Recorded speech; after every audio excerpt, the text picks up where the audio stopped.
bab toharoh, Miftahus sholat at-tuhur, hadis riwayat At-Tirmidzi, Ibn Majah, Ahmad, Ad-Darimi dari Ali bin Abi Thalib radhiyallahu anhu. Ya, kemudian di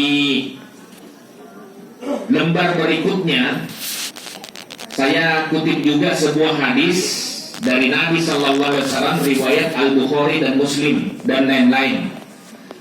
La yaqbalullahu sholata ahadikum, tidak diterima oleh Allah sholat kalian. Idza ahdasa, apabila berhadas, hatta yatawadda, hingga dia berwudu.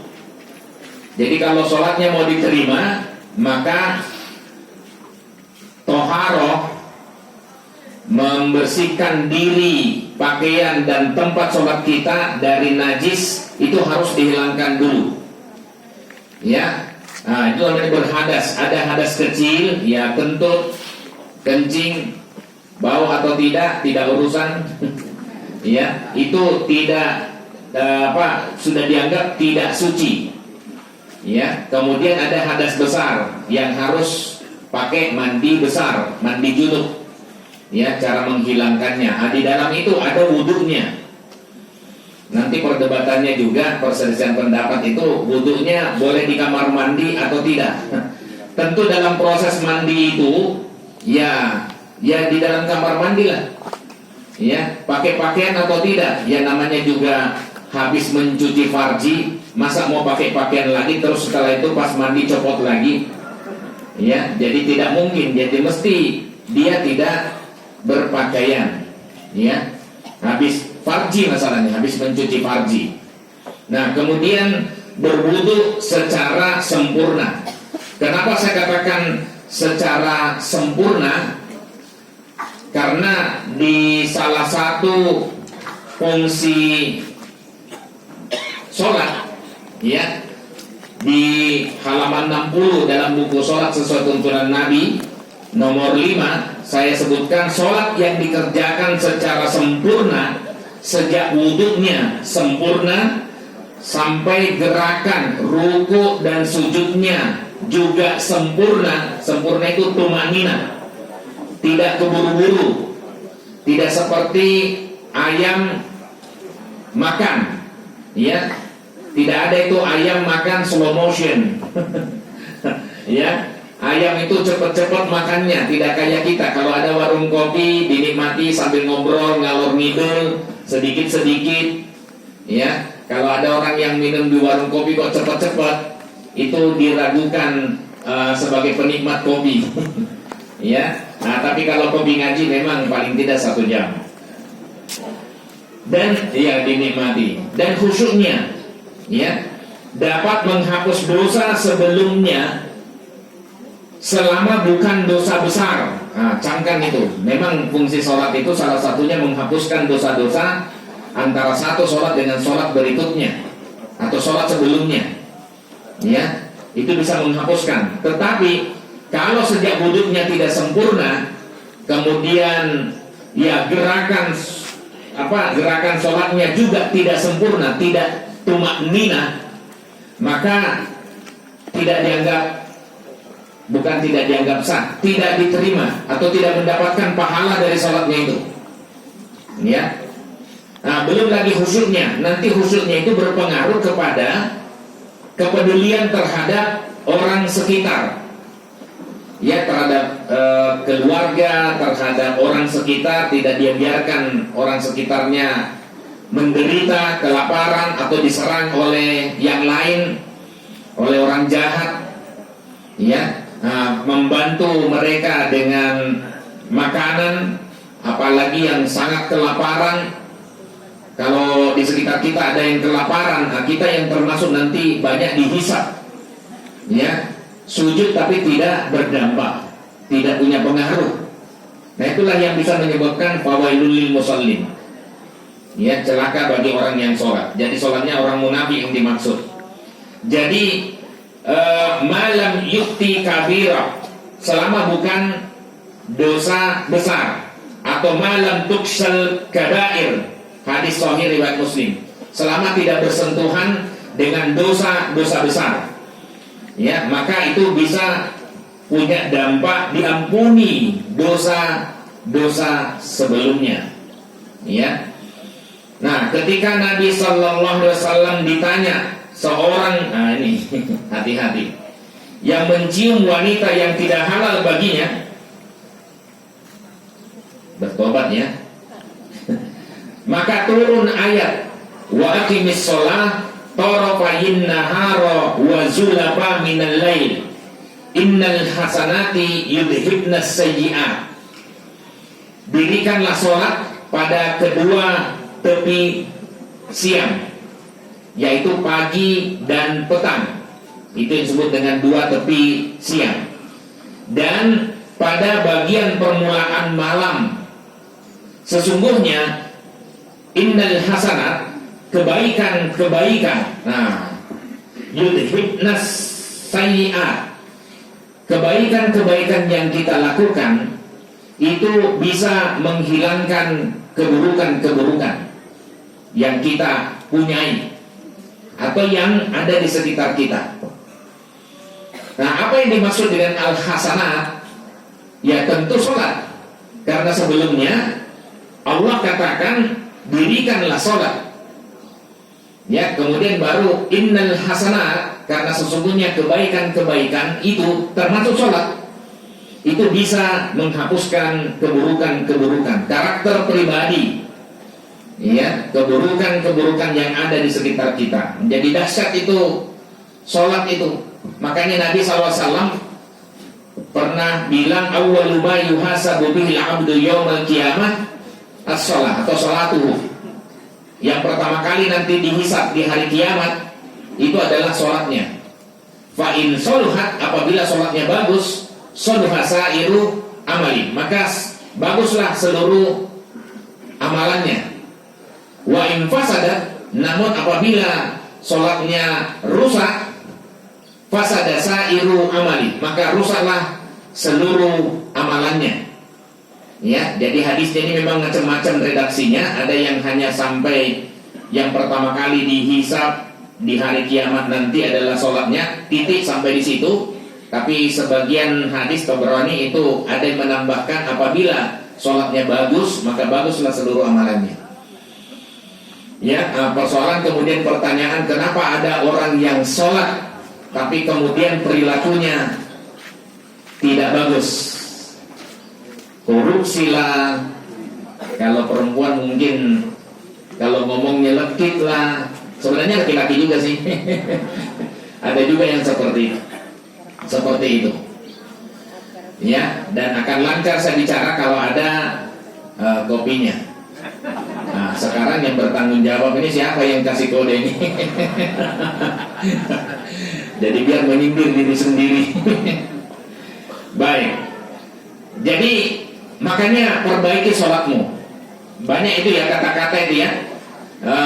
Perbaiki sholatmu maka Allah akan perbaiki hidupmu. Itu benar itu. Ya. Jadi kalau misalnya ada orang sholat tapi dia juga melakukan kemungkaran, melakukan kebatilan, mesti sholatnya yang tidak bagus atau belum bagus.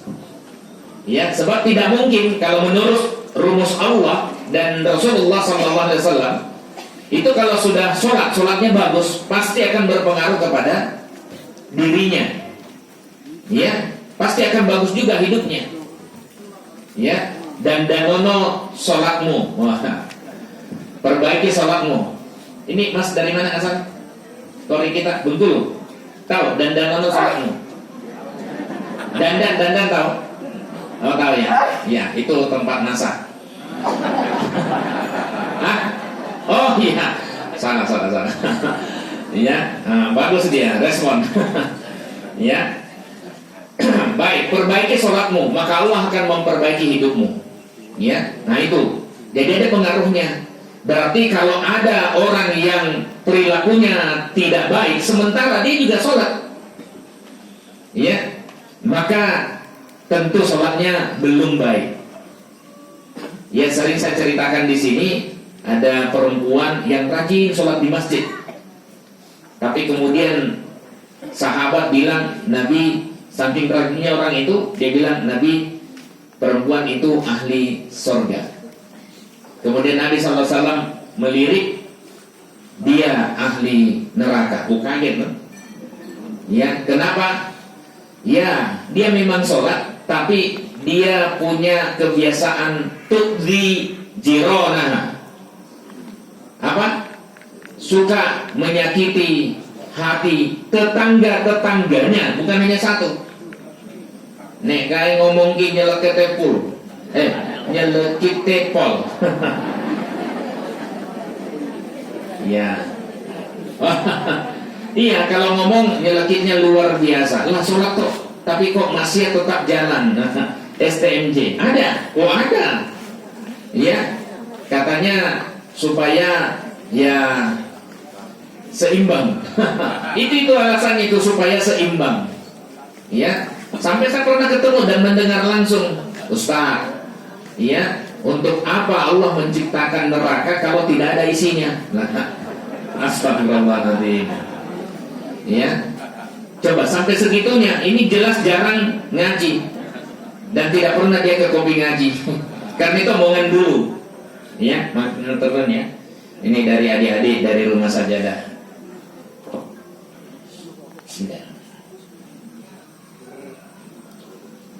Oh iya, MC-nya lupa. Oh sudah dapat. Ya. Jadi ya, saya dalam hati saya tidak ngomongin karena beliau kan sudah lebih dewasa dan memang uangnya banyak gitu. Ya, saya dalam hati saya, wah, sana saja yang masuk, saya enggak. Kalau misalnya neraka itu harus diisi oleh kita, tapi pasti akan terisi. Ya, karena ada hamba-hamba Allah itu yang tidak mau beriman kepada Allah dan Rasulnya dan tidak mau ngikut. Ya, tapi jangan kita lah. Ya, sambil kemudian bercanda masalah sholat. Ya, kadang-kadang ada yang bilang apa itu? Sholat itu nomor 2. Ketika kita aja kan, dia tidak mau sholat itu nomor 2. Memang bercanda. Kalau dia memang sholat ya dia insya Allah ya hanya dianggap sebagai candaan. Dan boleh ya. Kehidupan manusia itu kan termasuk diisi oleh canda-candaan. Tapi ingat, candaan jangan kebablasan. Ya. Nah, tapi kalau misalnya dia tidak sholat, wah itu yang gawat itu. Ya. Nah, berarti dia serius itu, dia tidak bercanda. Cuman ya dia awali dengan candaan, tapi aslinya tidak. Nah, ini yang berbahaya. Makanya jangan menunggu kita menjadi orang baik dulu baru sholat. Ya, jangan menunggu nanti saya menjadi orang baik, saya seperti ya mbak-mbak anak-anak kita kadang-kadang ya, atau ibu-ibu muda, saya tidak usah pakai jilbab dulu karena saya kok masih belum bisa menjaga diri. Ya, jangan menunggu untuk baik lalu pakai jilbab. Mudah-mudahan dari jilbab, dari sholat yang kita laksanakan itu kemudian mendidik diri kita sedikit demi sedikit. Ya, itu yang kita inginkan. Ya, kenapa? Karena manusia itu punya haya, punya rasa malu. Karakter manusia itu punya rasa malu. Jadi kalau dia melakukan sesuatu, pasti dia malu untuk diketahui oleh orang lain. Dan ketika orang beriman melakukan sesuatu dan malu, itu berarti ada iman di dalam dirinya. Makanya Nabi SAW bilang, al-haya syu'batun minal iman. Malu itu karakter terbesar dari iman. Nah, tentu malunya diletakkan yang pertama kali adalah kepada Allah, baru kepada manusia, termasuk Rasulullah SAW. Ya, nah, jadi itu malu itu bagian dari karakter manusia, dan ini luar biasanya Islam itu, dan menjadikan rasa malu itu sebagai bagian dari keimanan seseorang. Ya, cuma kalau misalnya akhir-akhir ini orang kehilangan rasa malu, berarti bukan hanya kehilangan iman sebenarnya, dia kehilangan sifat asal dari kemanusiaannya. Iya. Iya kan? Dia kehilangan sifat asal dari kemanusiaannya, dan Islam sebenarnya mau menjaga itu. Makanya yang perlu ditumbuhkan dari kita ketika sudah hilang rasa, mulai terkikis rasa malu itu adalah rasa malu itu adab pada anak-anak kita, pada murid-murid kita, pada mahasiswa kita, ya, pada keluarga kita, dan pada diri kita sendiri. Ya, dan luar biasanya lagi dalam Islam itu Allah sudah ingatkan kepada kita itu. Ya, karena ada rasa malu, omong yang baik-baik. Nanti omongan yang baik-baik itu juga akan kembali kepada diri kita. Ya. Tapi kalau omongannya buruk, nanti juga akan kembali juga kepada diri kita. Apalagi kalau memfitnah orang yang tidak sesuai dengan kenyataannya. Ya, tidak ada bukti-buktinya, tidak ada datanya. Dia hanya dugaan-dugaan, prasangka, tidak disertai dengan bukti. Nah, itu dia membicarakan orang lain, dia mengutuk orang lain tanpa bukti yang cukup. Nanti kutukannya itu dalam sebuah hadis itu disebutkan akan mantul, ya, ke langit, dan nanti dari langit itu kembali ke bumi lagi dan mencari orang yang mengutuk dan memfitnah itu. Nah, jadi akhlak dalam Islam itu sebenarnya sangat berkaitan dengan masalah akidah. Akidah itu artinya kemudian masalah ibadah. Dia tidak berdiri sendiri. Kalau kita lihat dalam pelajaran itu, ya, ibadah itu justru dikaitkan dengan kebaikan akhlak. Dan kebaikan akhlak itu erat kaitannya dengan masalah akidah. Akmalul mu'minina imanan ahsanuhum khuluqa, kata Nabi sallallahu alaihi wasallam. Sebaik-baik akmalul mu'minina, sebaik iman seorang mukmin adalah yang paling bagus akhlaknya. Nah, jadi kalau mau dilihat akhlaknya baik, nah berarti imannya bagus. Ya. Kalau akhlaknya buruk, imannya bermasalah, masih harus diservis. Ya, ikut kopi ngaji. Dan kopi ngaji ini wadah untuk menjadi hamba yang lebih baik dari sebelum-sebelumnya. Ya, ya, sambil ngaji lah. Makanya ada pantun yang saya sebarkan itu, ya, apa? Nantilah, nanti. Ya. Jadi saya kira itu yang kita inginkan di pengajian kita ini. Saya lanjut kembali ke buku, ke laptop. Suatu saat ada yang sholat, tapi sholatnya tidak tumaknina, tidak sempurna. Apa kata Nabi Sallallahu Alaihi Wasallam? Ya, irji, fasolli, fa innaka lam tusolli. Kembali, lalu sholat lagi, karena sesungguhnya kamu sebenarnya belum sholat. Itu karena ada gerakan tidak tumaknina, buru-buru, ya, tidak sempurna rukuknya, tidak sempurna sujudnya, ya, tidak sempurna duduknya. Pokoknya tidak sempurna gerakan-gerakannya itu. Irji, kembali, fasolli, lalu sholat lagi. Fa innaka lam tusolli, karena sesungguhnya kamu belum sholat. Ya. Nah, itu dahsyat itu. Nanti kalau penjelasannya bisa dilihat pada halaman 150 setelah saya sampaikan tentang tata cara sholat, kalau tidak salah. Betul, dia. Perhatian, semua gerakan sholat harus dilakukan dengan tenang dan sempurna, tumaknina. Muttafaqun alaih. Orang yang ruku dan sujudnya tidak tumaknina disebut oleh Nabi Sallallahu Alaihi Wasallam seburuk-buruk pencuri. Nah, seburuk-buruk pencuri. Jadi lebih buruk daripada korupsi. Iya. Aswa'un nas sariqatan alladhi yasriqu min salatihi. Hadis sahih riwayat Ahmad, Ad-Darimi, Ibn Khuzaimah dari Abu Qatadah. Jadi seburuk-buruk manusia dalam mencuri adalah yang mencuri dalam sholatnya. Jika mati, nah ini, jika mati maka dia tidak memperbaiki sholatnya. Kata Hudzaifah, ini bukan hadis Nabi ya, tapi kata Hudzaifah sahabat Nabi, mutta ala ghairi sunnati Muhammadin sallallahu alaihi wasallam, maka matinya tidak di atas sunnahnya Nabi Muhammad sallallahu alaihi wasallam. Masya Allah, naudzubillah min dzalik. Jadi matinya itu tidak nyunah. Iya. Hadis sahih riwayat Bukhari. Jadi di dalam hadis sahih Bukhari itu ada perkataan sahabat, tapi itu juga sahih juga.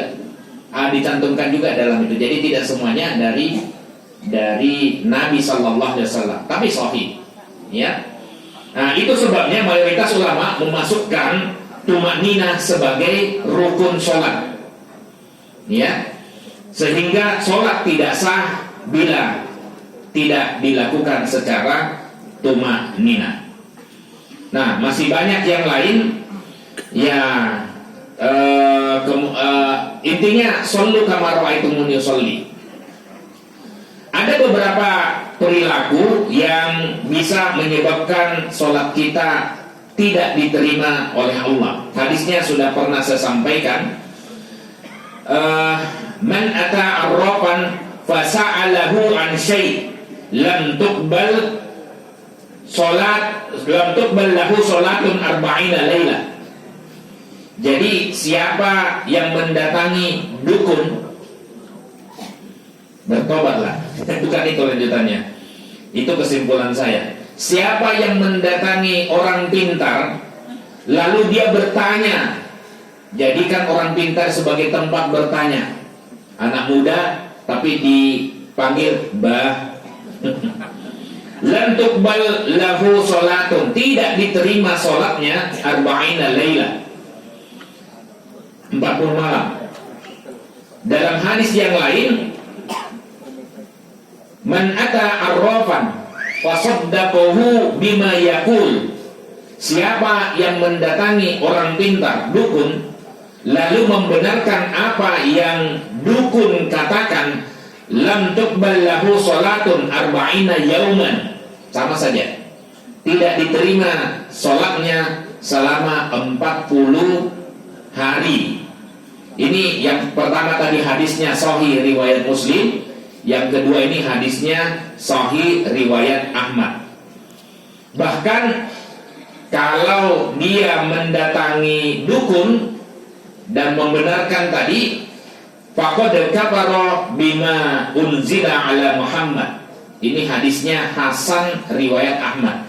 Saya sebutkan karena salah satu mungkin yang membedakan dengan buku-buku yang lain, saya sebutkan sumber hadisnya dan kualitasnya. Makanya kadang-kadang kita temukan HSR, hadis sahih riwayat, HHR, honorarium, bukan honorarium. HHR itu hadis Hasan riwayat. Ada HHLIGR, ya, hadis Hasan li ghairihi riwayat. Jadi saya cantumkan supaya untuk memudahkan kita, tidak buka-buka lagi gitu. Tapi saya singkat, dan singkatannya saya sebutkan di awal kata pengantar. Jadi itu ya, hati-hati dengan ini, dengan pedukunan itu, ya. Hati-hati dengan pedukunan itu bisa membahayakan dirinya dan menyesatkan orang lain, menjauhkan orang dari Allah. Ya, nah itu yang harus kita perhatikan. Ngeri pokoknya. Nah kemudian ya waktunya habis ini kayaknya. Waduh. Ya ada waktu untuk tanya jawab. Nanti kita sambil jalan saja. Tapi ingat, ada sebuah hadis, innallaha la yaqbalu minal amal illa ma kana lahu khalisan wa batugiya bihi wajhu. Niat itu penting. Niatnya diluruskan. Ya. Kalaupun misalnya kita sholat, mungkin kadang-kadang ada yang mengiming-imingi, seperti ada di Jawa Timur itu, ya, sholat tarawih diiming-imingi dengan 50.000, ada 100.000. Maksudnya saya kira niatnya bagus. Ada video yang masuk di Kopi Ngaji itu ya. Ya, ada video yang masuk di Kopi Ngaji. Kemudian seorang ustadz bangun masjid. Ya, siapa yang ngirim itu? Enggak, ini bagus videonya. Maksud saya bukan siapa yang ngirim itu. Ayo. Bukan, ini bagus videonya. Ya, seorang ustadz mengumpulkan para tukangnya itu di sela-sela istirahat. Ya, bapak, ibu tidak ada. Siapa yang sholat tadi subuh? Dari sekitar 8 orang itu yang angkat tangan cuma 1 orang. Cuma 1 sholat subuh. Ya. Yang lainnya tidak angkat tangan. Dan memang itu kendala tukang kita. Rata-rata ya rata-rata tidak sholat. Tapi saya ingatkan, kalau di sini kerja, ayo kita sholat, ayo kita sholat. Yang penting sudah menggugurkan kewajiban saya untuk mengingatkan. Saya tidak mau berlandaskan wis do dewoso. Sudah pada dewasa, sudah pada ngerti. Ya, kadang-kadang kita lupa, makanya kita diingatkan. Iya ya. Dan biasanya dia berterima kasih, alhamdulillah matur nuwun ya. Karena diajak sholat kan diajak yang baik. Ya, biasanya orang matur nuwun, ada yang peduli gitu. Ya, dan itu sekaligus menggugurkan kewajiban dakwah kita. Ya, kita ingatkan yang penting. Nah, setelah itu dia iming-imingi. Tapi kalau bapak mau sholat, dah. Walaupun ini tidak boleh dengan landasan ini, tapi ustaznya bagus ini.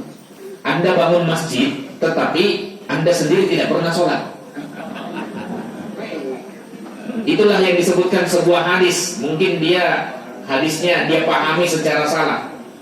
Membana masjidan, siapa yang membangun masjid, banallahu lahu baitan fil jannah, maka Allah akan bangunkan sebuah rumah nanti di surga. Itu betul hadisnya, itu sahih itu. Cuman Anda belum tentu masuk di situ. Kalau cuman bangun dikontrakti, iya, karena kita tidak masuk di sana. Ya, kan baru dikatakan belum ada janji Allah bahwa Anda akan masuk surga. Ya, kalau masuk surga pasti itu la ilaha illallah Muhammadur Rasulullah, itu pasti masuk surga. Cuman kalau dosanya lebih banyak, pasti mampir di neraka dulu. Nah, jadi kalau bisa kita langsung masuk surga aja deh, tidak mampir-mampir di neraka. Amin. Monggo waktunya tanya jawab. Silakan Bapak Ibu yang ada pertanyaan. Silakan Pak. Nama saya. Izin Ustaz Fakir, nama Mujana dari Berjatuh. Pertanyaan, zakat rutin isi rumah duit.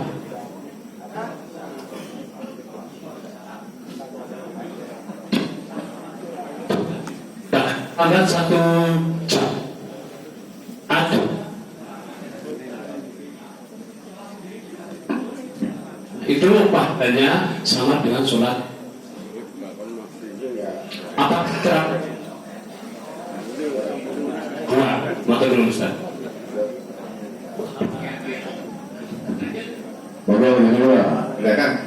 Belakang ya. Belakang dulu. Baik, silakan Pak. Bismillahirrahmanirrahim. Assalamualaikum warahmatullahi wabarakatuh. Waalaikumsalam. Ada 2 pertanyaan saya Pak Ustaz. Yang pertama adalah sholat rawatib. Untuk waktu zuhur itu kan ada 2 rakaat sebelum zuhur dan 2 rakaat setelah zuhur, atau 2 rakaat sebelum zuhur dan setelah zuhur. Nah, itu ada pertanyaan dari seorang petani karena dia kerjanya di kebun, kadang-kadang sholat duhurnya itu suka terlambat. Nah itu bagaimana sholat rawatibnya tetap bisa dilaksanakan dan itu sah atau tidak? Ya, ada pertanyaan dari seorang petani semacam itu. Yang kedua, Pak Ustaz, kalau seorang pedagang itu menjual barang dagangannya dengan kualitas A, tapi supaya mendapatkan untung yang lebih besar, itu dicampur dengan kualitas yang lebih rendah. Contohnya umpamanya saya menjual mangga. Mangga itu saya bungkusi pakai plastik. Nah, ada mangga yang jelek itu saya masukkan di dalam, jadi kelihatannya tetap bagus. Ini salah satu contoh. Dan itu labelnya adalah kualitas A. Itu menggugurkan sholat kami enggak, Pak? Itu saya kira gitu. Nah, ini mungkin contoh-contoh yang lain, termasuk menjual makanan dan lain sebagainya, tetapi makanannya itu dicampur dengan kualitas bahan baku yang lebih rendah, dengan menyampaikan bahwa ini adalah makanan yang kualitas A gitu. Nah, ini menggugurkan ibadah kita, menggugurkan sholat kita enggak? Terima kasih. Wassalamualaikum. Namanya Pak, namanya? Namanya Pak? Ya, Nama? Dasuki, Pak. Pak Dasuki. Ya, saya santri Bapak. Ya, iya. Mantap Pak Dasuki. Dulu Pak. Oh iya. Ya. Pak Ya. Mujiono. Pak Mujiono. Tadi, maaf apa tadi? Intinya. Oh baik, terima kasih. Masing-masing ada pahalanya. Ya, pahala sholat sunat ada, pahala sholat jamaah ada, pahala sholat di masjid ada. Ya, pahala orang ke sholat di masjid itu pahalanya langkah-langkah itu. Langkah kaki kanan menambah pahala, langkah kaki kiri mengurangi dosa. Tapi ini saya mau bocorkan sesuatu ya. Dilihat speedometernya. Kalau pakai sepeda bagaimana, dilihat speedometernya. Kalau bapak ibu banyak melakukan perbuatan dosa, jangan juga ke masjid kaki kiri saja. Kiri. Nanti ketahuan tetangganya. Gitu ya. Tetap melangkah seperti biasa saja. Nah, itu penggugurnya, Pak. Nah, sementara yang tadi dikatakan, apakah dia juga sama dengan sholat berjamaah? Kalau dia terlambat sendirian, sudah tidak dianggap sholat berjamaah. Tapi kalau masih ada orang di sana, dan orang yang di sana itu orangnya baik dan ngerti hadis, Nabi SAW pernah menawarkan ketika Nabi SAW memimpin sholat dan sudah selesai sholatnya, sudah selesai, tidak ada yang tersisa satupun. Nabi menawarkan, may yatasaddaqu ala hada, siapa yang mau sedekah jamaah terhadap orang ini, berdiri satu orang untuk menemani orang itu. Dia sedekah jamaah yang tadinya pahalanya hanya satu, dia langsung menjadi 27. Nah itu ya. Tapi kalau masih ada yang tersisa sholat, ya, masih ada yang masbuk, ya, nah, dia bisa bergabung di yang masbuk itu. Hadis ini tidak keluar karena dia sudah tahu berjamaah lebih penting. Jangan mendirikan jamaah sendiri. Kecuali kalau datang sesama jamaah masbuk, udah dari awal aja Anda supaya tidak ada lagi masbuk yang lain. Anda bersama-sama dengan jamaah yang masbuk. Ya, kalau misalnya tidak ada lagi. Jadi itu aja, mengelompok. Misalnya ada yang musafir, ya, itu antara lain. Masih boleh sholat enggak di sholat sunat? Ya, kalau sudah masuk di tempat itu sudah cukup, langsung aja sholat wajib. Ya, tapi kalau misalnya ini kan masjid kita kan di Bode saja kan banyak itu masjid musola dan azannya bersaut-sautan. Ya, nah Masjid Al-Fatah Bode itu yang jaraknya 150 meter dari Kopi Ngaji itu biasanya agak belakangan karena memang sekitar 13 menitan ya Pak Dul. Iya. Nah, sementara yang di sini itu biasanya ada selisih sekitar 2 menitan lebih awal. Nah, kita mau sholat di mana? Mau sholat di Masjid Al-Fatah, udah sholat di rumah saja tidak apa-apa, masih cukup. Ya. Nah, kalau misalnya dilihat jaraknya. Tapi kalau misalnya mau sholat di masjid yang Musholla Fatimah, yang bapak ibu sebagiannya nyumbang untuk menyelesaikan itu, lah langsung saja berhenti, tidak usah lagi melaksanakan sholat sunnah, langsung saja ke masjid untuk ikut sholat berjamaah.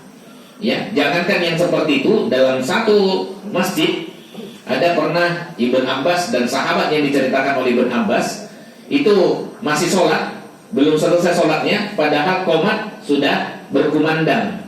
Nah, kemudian Nabi SAW menarik orang ini.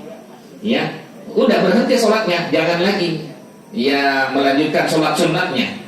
Jadi gitu ya. Baik, yang kedua, oke.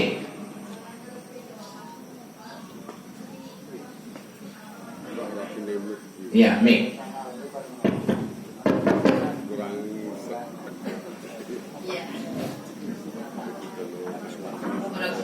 Waalaikumsalam warahmatullahi wabarakatuh. Meneruskan jawaban Nabi. Oh, baterainya yang diganti. Iya. Nah, terus niat.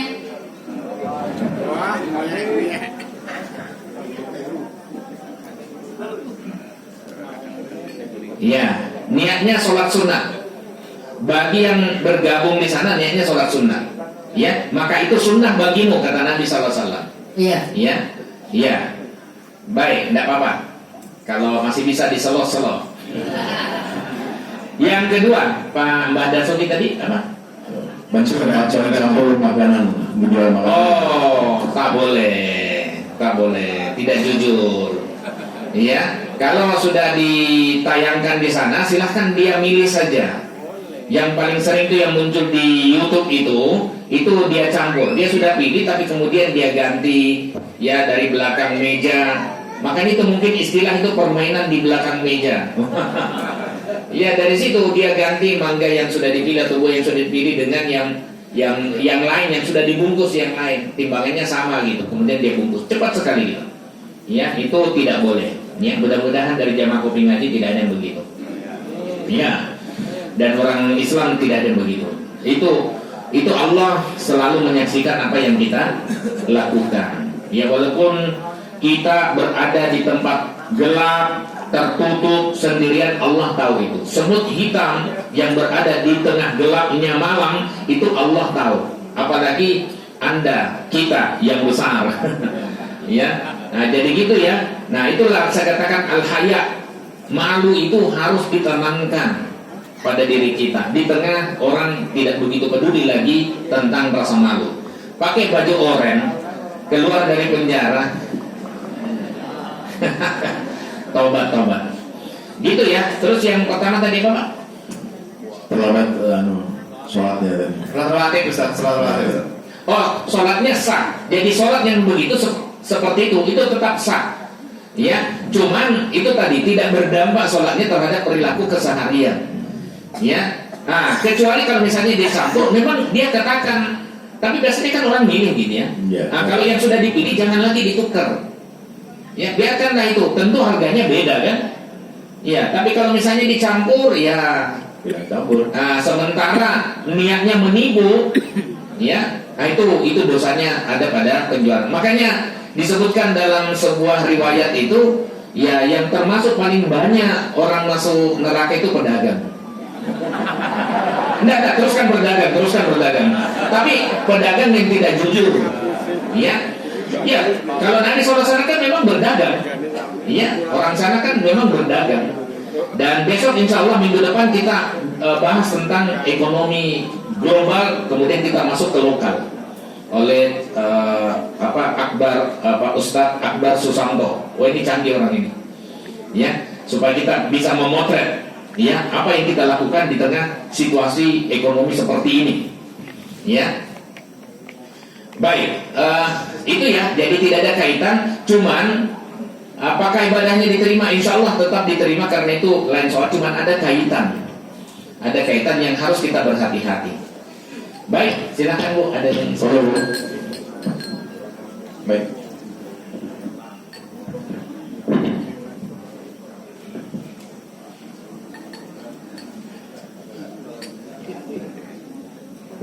maju Bu.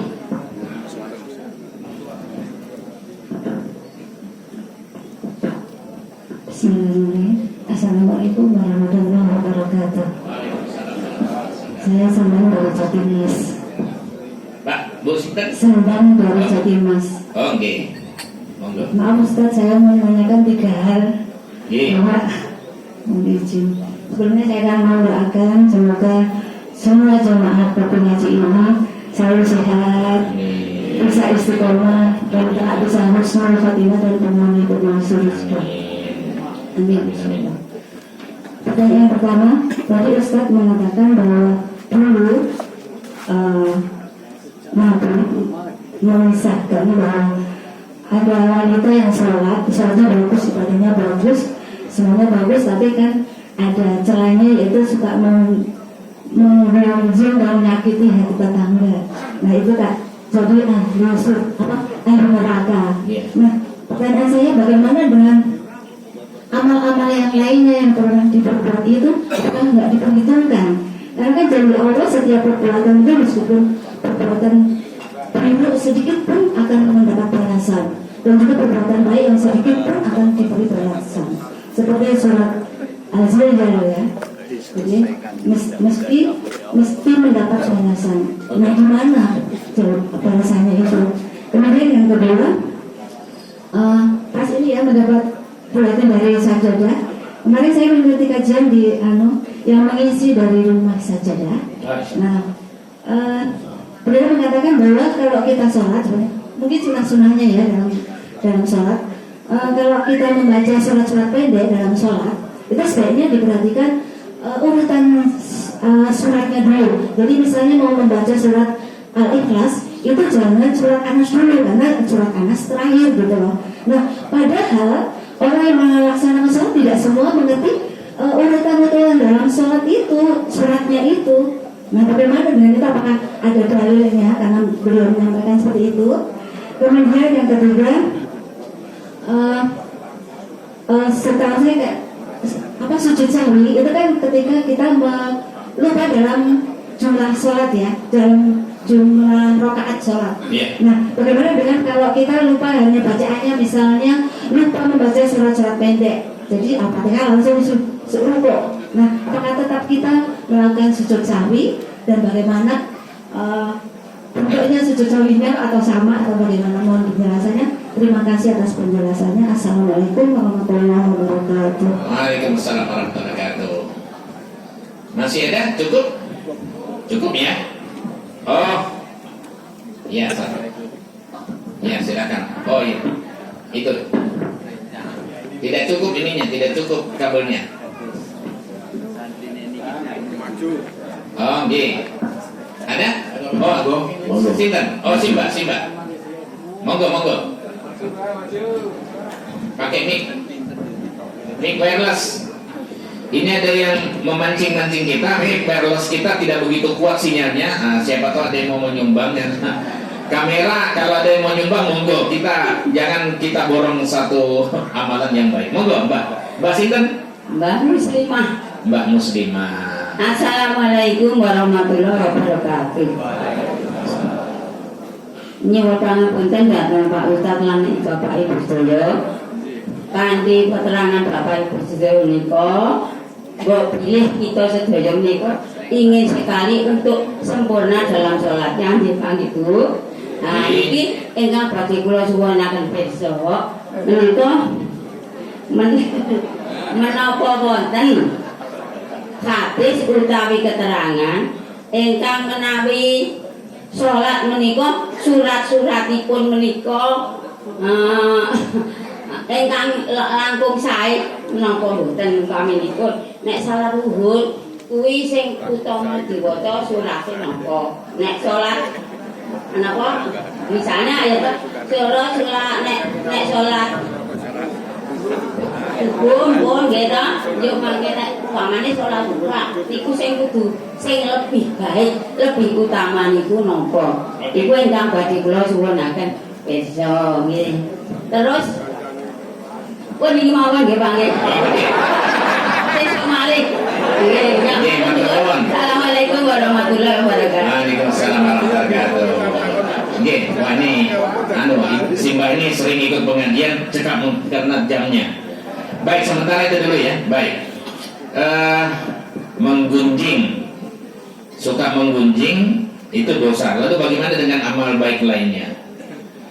Ya alhamdulillah bagi yang suka menggunjing, kalau misalnya cadangan amal kebaikannya banyak, itu bisa menjadi pengurang.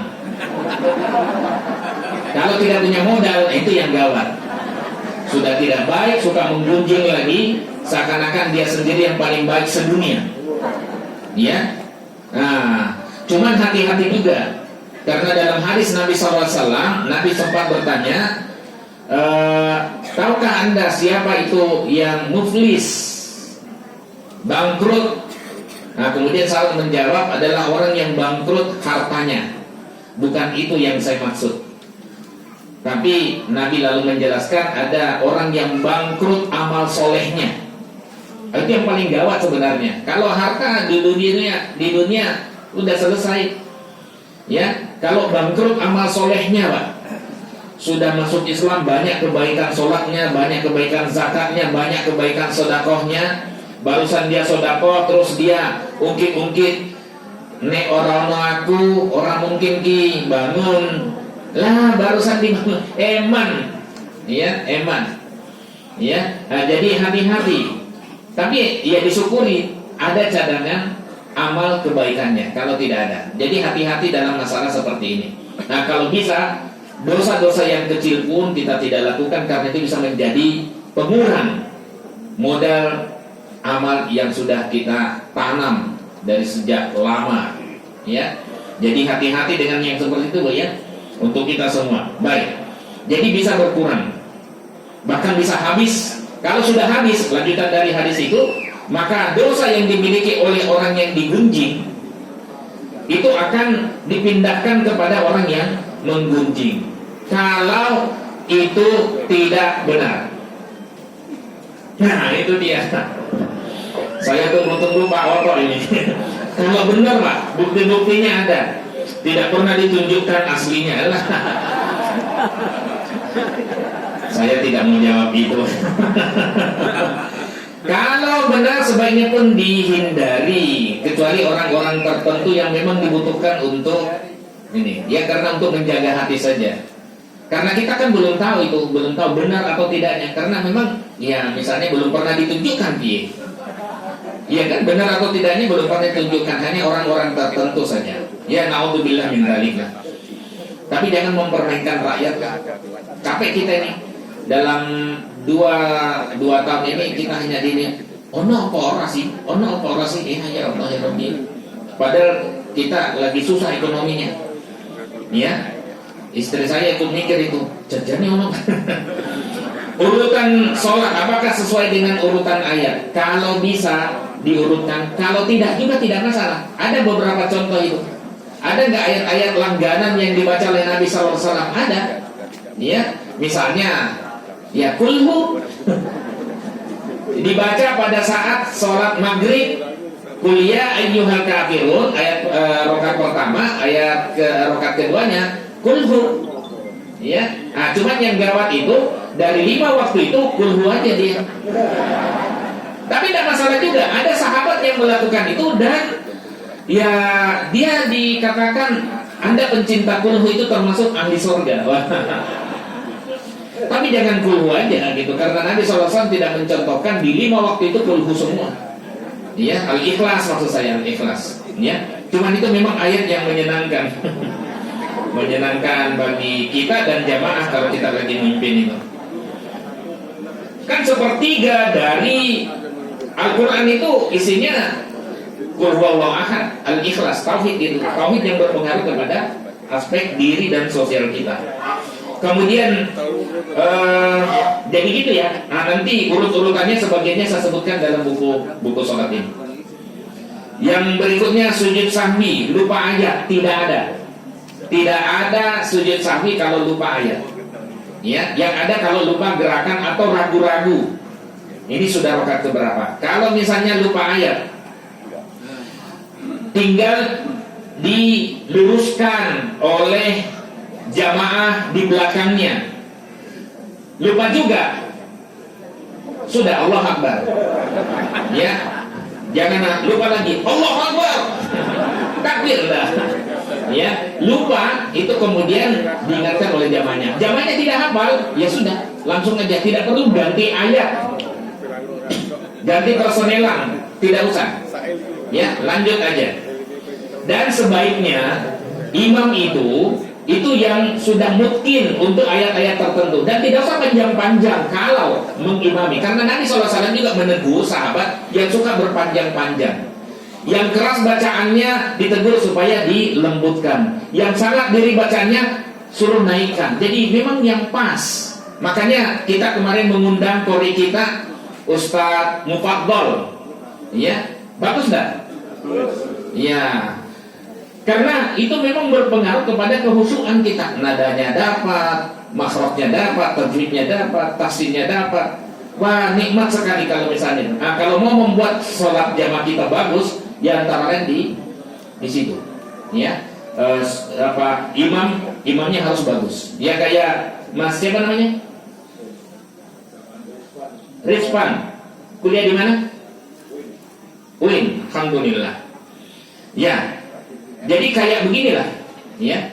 Kemudian apalagi? Nah, saya kira sudah semua ya. Jadi kalau lupa ayat tidak ada sujud sahwinya. Yang ada kalau lupa gerakan, ragu gerakan itu baru. Saya kira itu matur nuwun sangat, ya, jaga sholatnya dan ya. Musibah belum sempat tadi. Ada Sudah. Ya, surat-surat yang Ayat-ayat yang utama nanti bisa dinikan. Misalnya kalau maghrib itu yang sering dibaca oleh Nabi SAW, Qul ya ayyuhal kafirun dengan kulhu.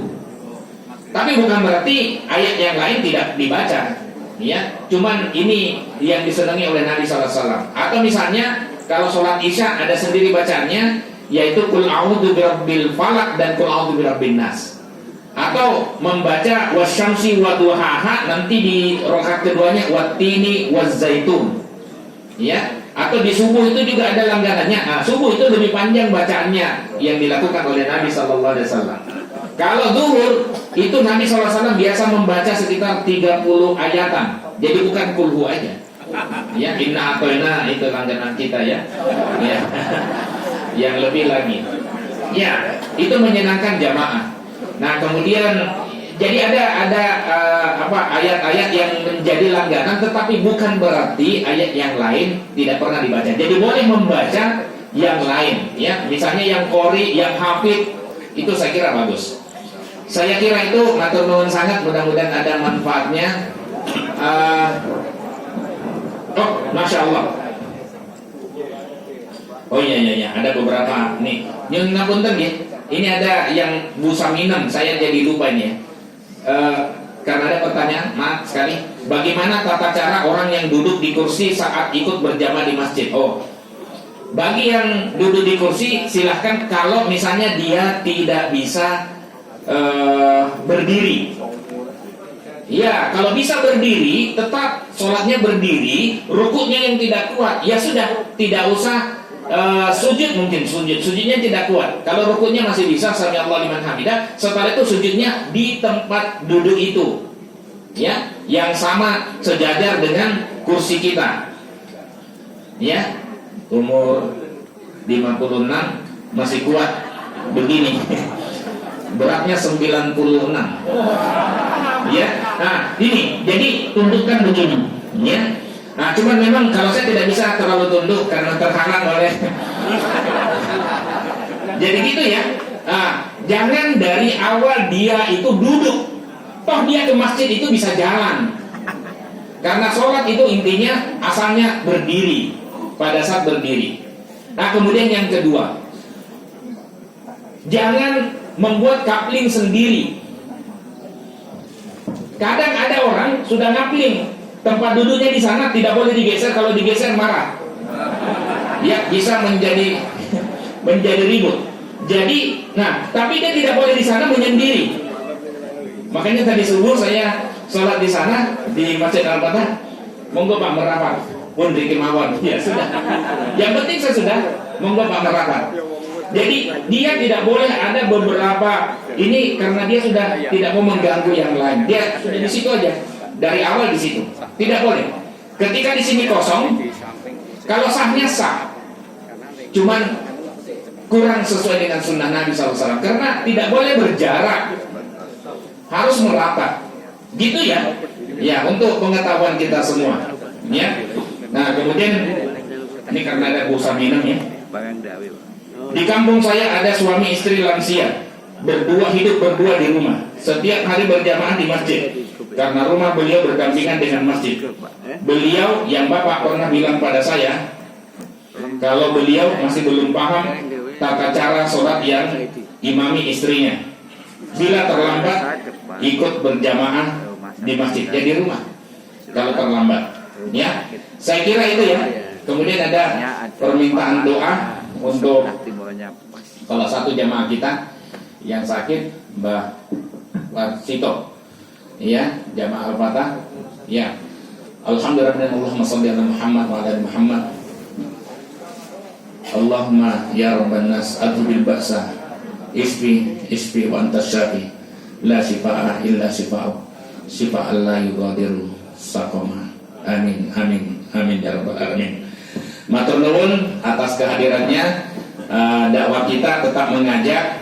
Kalau ada yang dari luar, alhamdulillah homestay Oma Sawabode sudah bisa untuk dinikmati.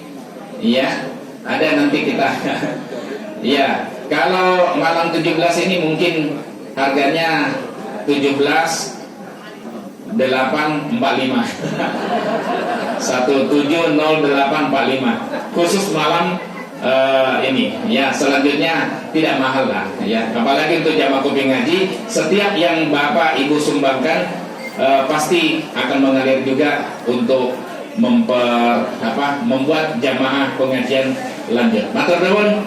Saya kembalikan kepada Pak Aris. Assalamualaikum warahmatullahi wabarakatuh. Terima kasih kami memberikan doa syukur dan semuanya. Jadi kita jelas dan kita mengucapkan salat dan syukur dan Allah kami juga mengucapkan semuanya. Bapak Ibu yang kami hormati, semoga apa yang disampaikan Bapak Ustaz Sabil Tamudi dapat membantu membantu kita berada subhanahu wa ta'ala.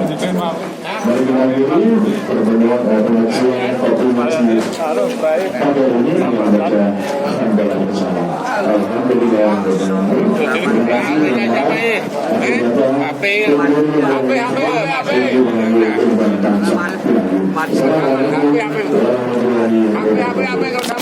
Pening lang.